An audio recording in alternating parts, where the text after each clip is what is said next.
Good morning, everyone. I'm here in gorgeous Colorado and enjoying a few days off after our big Red, White, and Boom event, which was fabulous. I enjoyed it thoroughly. It was a long day, and I have been amazed at how much energy the Lord has given me. It's actually been really wild. Like, there's so many times where I thought because I haven't been sleeping well, and I've been doing, this is a huge event we're putting on for the county. So, and it's our office consists of two, so but that we get to borrow some from chamber, but still, it was just such a, I was just amazed that even recovering from the surgery, that took a lot longer than I thought. I'll be honest with you. I was like, okay, this is getting ridiculous. But even recovering from the surgery and everything, I had energy, and I kept on thinking, okay, I'm going to be tired. Okay, I should be, by the end of today, I'm going to be exhausted, and I would get very sleepy, but then I'd be up way earlier in the morning than I needed to be, but feel like I got, decent enough rest to be able to go on the day. And then, or I'd have a short night, and then I'd say, okay, I'm going to hit the wall by 10 o'clock in the morning, but I wouldn't. I would plow the whole day. And then the 4th of July, I was out at the, where we're holding the event from 5, I can't remember, 5:07 in the morning, I think is when it was, or 5:10, somewhere around there. And then I was there till 10 something at night, and then I had to go to my office and unpack, and then go home. So it was an incredibly long day in the sun, very hot, and just the fact that the Lord sustained me through all of that is really, really, really impressive. Like there's really no way. I hadn't, mind you, I hadn't been able to exercise or anything, be out, since the surgery, because I was recovering from the surgery. So it was, the Lord was very faithful to get me through this event so well, and I'm very thankful for it. So the next things that are coming up is, when I get back from this vacation, is a radiation and medical oncology appointments. So for medical oncology, I have to decide or talk about what sort of endocrine therapy I'm going to take. And then I'm also have to, sometimes on endocrine therapy, you can have really bad side effects, or really debilitating side effects. And I'm sort of like, yeah, I'm not sure. And because my cancer, there's this online calculator where you can put in like the size of the tumor, and if it's ER, PR, or HER2 and all this, you can put all this stuff in. If you had lumpectomy, if you had whatever you did, how old you are, and it'll give you the expected, how many people are expected to be alive in 5, 10, or 15 years. And so that you can play with the, if I get radiation, but I don't get chemo, if I get radiation, chemo, and endocrine therapy, if I get, all those other things.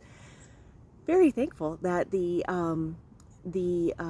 calculator said that chemotherapy won't increase my odds of living. My odds of living are so high anyway. And so it's kind of funny. So just super quickly, so they take out of 100 people how many they expect to have a recurrence and how many they expect to be alive or dead at 5, 10, or 15 years.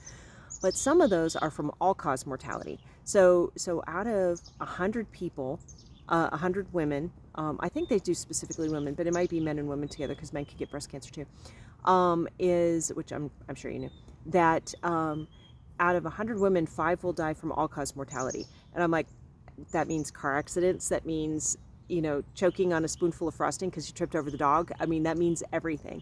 And I'm like, okay, I'm not counting those people. Yes, I understand why they put them in the statistics, kind of, but I also think that skews the numbers too much, especially, that's a significant number, 5 out of 100 that are not part of the equation in what I'm trying to find. That's too much. That's too much muddying of the waters. So truthfully, endocrine therapy might do one, radiation adds one extra, so if, let's say, 92 people would be alive at 15 years, 93 people would be alive if they all had endocrine therapy. So, I mean, that's something, or radiation. And so that's something to consider. So the radiation is definitely a given, and I'm going to science that one. So one of the things that people talk about with radiation therapy is you tend to have a tendency to get burns. And okay, and some people don't, and some people do. And really the side effects don't seem too bad. So a skin burn and exhaustion. Okay, I love naps. I can do naps. Give me a reason to take naps. And so then the skin burn, but you have to, if you treat your skin, some people are like, no, I put, castor oil, never got a burn, or I put aquaphor, never got a burn. And so I am actually going to science this, because you only get radiation once. So the person who does castor oil, was it the castor oil or the fact that they weren't going to burn? Because some people don't. And so I am actually going to develop a grid, and I'm going to test different, aloe, castor oil, maybe calendula, aquaphor. So if you have one that you would like for me to test, I will see if I can find space for that, and see what actually works. And then that way I could say, okay, scientifically, this is what worked on my skin. Not saying it's going to work on everybody's skin, but at least we can have a comparison, and not just anecdotes. Well, I mean, it's n equals 1, so it's sort of anecdotal, but it's also sort of experimental. Anyway, you know what I mean.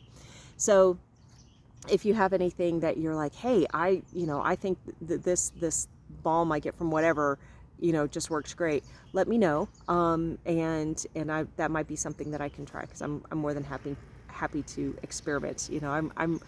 I am my own longest running scientific experiment. And so there's that. And then, okay, so I talked about the radiation, and I talked about the, deciding on which endocrine therapy and which one isn't, which one I'll do and which one I won't. Because because I'm healthy. I mean, I'm strong, and I am vigorous, and there's things that I need to do, and there's things that I want to do. Now, the thing is the Lord has me become, if I need to endure physically, a weakness physically, I'm not afraid of that, because as long as he keeps my I can glorify him physically strong, and I can glorify him physically weak. We can, even Paul was weakened by the thorn in his side, and Jesus said, my power is made perfect in weakness. So either way, it's fine. This is more my thing. It's not, if I come up with plans for every contingency that I can think of, and I mean every contingency that I can think of. So if I had this happen, how would I live my life? If I had that happen, how would I live my life? And so but I really want to maintain a high vigor if I can, which means that if some of these aromatase inhibitors, or if the tamoxifen, if that causes crippling arthralgias or something where I can't even get out of bed, I'll have to sit there and say, will this not it's such a small, in my case, it's such a small percentage of possibility of increased longevity that I would like to think about that. I think it's important that we fight for life every single step of the way. I think the only time where it is justified for one to give up their life is in service of another. So if you throw yourself on the grenade, yes, that is justifiable. But for me, every other time, you always fight for life, always on the side of life. And then let the Lord decide when it's time for you to go home. So that's sort of what I'm thinking about right now. It's fascinating. And the Lord has been, I know I keep saying this, but it's true. He's been so merciful and so kind. And honestly, and I know I say this, the enemy is really trying to attack me spiritually and less mentally, less emotionally, but spiritually. So prayers are always very much welcome. Just that I recognize the attack of the enemy and I don't succumb to it. And it's stuff like, feeling a little bit spiritually. No, let me put it this way. It's more like getting caught up in my day-to-day life and forgetting my very first priority is the Lord. 100%. Like he has to be the first. He has to be the first fruits of my day, the first prayers, the end prayers. Like my focus needs to be on him, and everything else falls into place. But what happens when you have a lot of things going on, like a gigantic festival that you have to like single-handedly plan for? Hello. And oh, there's more puppies. I'm saying, hi, sweetie. Hi, baby. Oh, oh. Hey, sweetie. Oh, you're so sweet. Oh, look at, oh, he's so cute.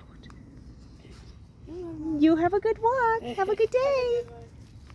So, I'm loving sitting out here because there's so many puppies that come up and say hi to me because I'm sitting on the steps right by the sidewalk. So excuse that interruption, but it had to be done. Priorities, you know. Gotta pet the puppies. So what was I saying? Where was I? Oh yeah. And so I had noticed, especially because you get so tight, like so busy in the day. Well, I do, especially with when I was preparing for the event, that the Lord was sustaining me, but I was not paying attention to him like I should have. I wasn't, and within, like I should have understood he was working with me and through me and for me. Instead, I was just focusing on where to put the signs and who do I need to talk to, and oh my gosh, I'm going to be on television, which I got to be on television 5 times this past week. I'm pretty excited about that, because I didn't blow it. I'm just so thankful I did. That's the one time I did pay attention to the Lord. I was like, oh Lord, please don't let me blow this. And for the most part, I didn't. So I don't see myself having any role on television necessarily, but it was fun to do those interviews. So anyway, that's kind of where I'm at right now. Very excited, finally healing. Oh my goodness, the surgery, the incision and the entire area is finally healing in a way that I don't have to think about it. And so that's good. Looks pretty ugly actually, to be honest with you, but that's all right. And anything else that I can think of? No, just happy. Actually, there's a lot I can think of, but this is already 12 minutes long, and I know that people don't really want to listen to me talk for 12 minutes, so we'll just stop right here.